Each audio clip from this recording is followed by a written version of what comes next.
আপনারা হচ্ছেন remittance fighter. আমি প্রায়ই বলি আমাদের দেশের অর্থনীতি সচল থাকে আপনাদের কারণে।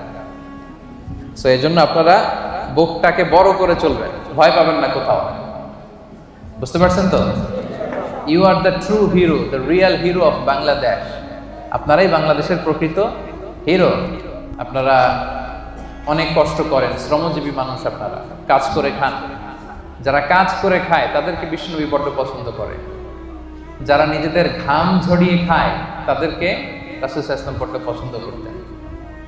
এক সাহাবী, তিনি জঙ্গলে গাছ কাটতেন, লাকড়ি বানিয়ে সেটাকে বিক্রি করে খেতেন। তো তার সাথে বিষ্ণু সাল্লাল্লাহু আলাইহি ওয়াসাল্লাম মুসাফা করলেন এবং দেখলেন যে কাজের কারণে তার হাতটা বড্ড শক্ত। বিষ্ণু সাল্লাল্লাহু আলাইহি ওয়াসাল্লাম ওই শ্রমিকের শক্ত হাতে চুমু খেয়েছিলেন। সুবহানাল্লাহ বিহামদি। তো আপনাদের জন্য জান্নাতে যাওয়া সহজ, কারণ আপনাদের ইনকাম হালাল, ঠিক কিনা? যারা হালাল খায় তাদের জন্য জান্নাতে যাওয়া সহজ, তাদের দোয়া কবুল হয়।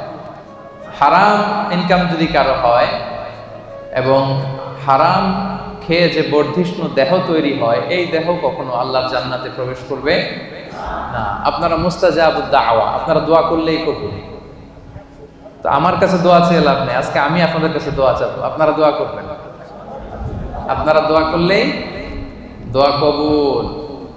এবং আপনাদের প্রতি মাসের পাঠানো টাকায় আমার দেশের অর্থনীতির চাকা সচল থাকে, ঠিক কিনা?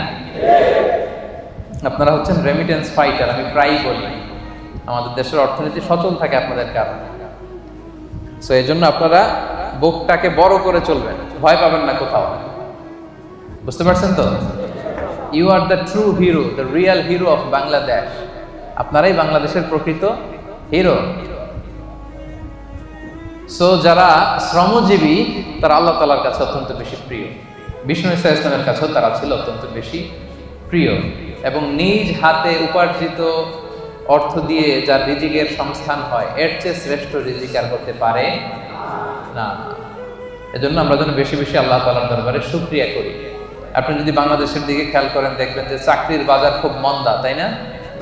জিনিসপত্রের দাম অনেক বেশি, ব্যবসা বাণিজ্যে অনেকের লস। তো সেই দৃষ্টিকোণ থেকে আমরা আল্লাহর জান্নাতে আছি মালয়েশিয়াতে, কি বলেন? একেবারে বাংলাদেশ থেকে কাছে।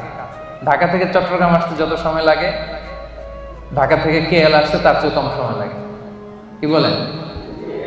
এরপর মুসলিম কান্ট্রি, আজান শোনা যায়। এমন অনেক দেশ আছে আপনি সারা বছর আজান শুনবেন না, নামাজ পড়ার সুযোগ পাবেন না, কিন্তু মালয়েশিয়াতে আলহামদুলিল্লাহ।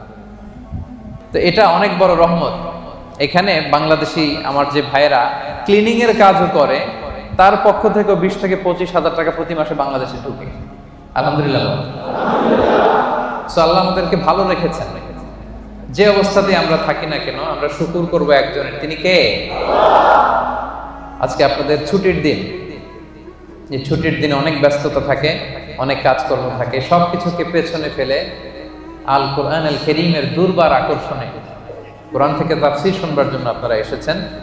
এজন্য আমার অন্তরের অন্তঃস্থল থেকে আপনাদের শুভেচ্ছা জানাই।